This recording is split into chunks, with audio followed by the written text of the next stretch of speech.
Mrs. Puddingtail sat comfortably in her train seat, wrapped in a warm orange sweater and a soft yellow scarf. Outside the window, snow drifted quietly past the darkening sky.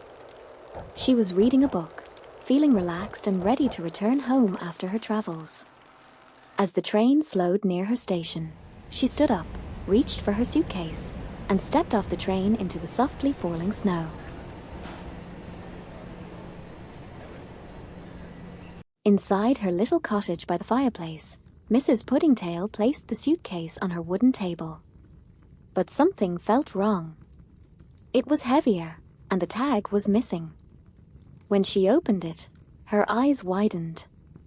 Inside were strange objects: a star-dusted magician's hat, a glowing quill writing invisible words, and a small glass bottle filled with floating green sparks of magic. Among the items was a note written in elegant handwriting. "If you find this case, please return it. My magic is fading. Master Felix, the Whispering Forest." Mrs. Puddingtail gently lifted the small bottle of green sparks. As she shook it lightly, the sparks floated out and formed a glowing trail that drifted toward the window. The trail pointed toward a snow-covered path leading out of town and into a deep forest. Without hesitation, she packed the magical items back into the suitcase, put on her coat, and stepped out into the snowy night. She was determined to find the magician. The forest was quiet, except for the soft crunch of snow beneath her boots. The green sparks floated ahead like tiny lanterns. Trees with frosted branches seemed to lean in gently, as though they were watching.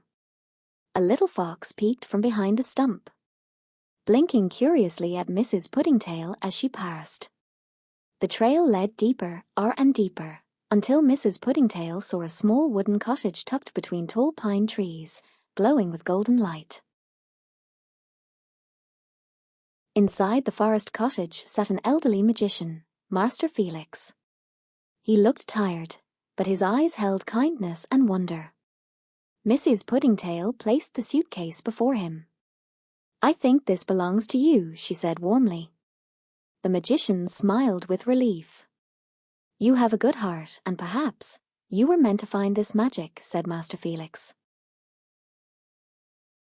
Master Felix opened the suitcase, and the green sparks swirled around the room like fireflies.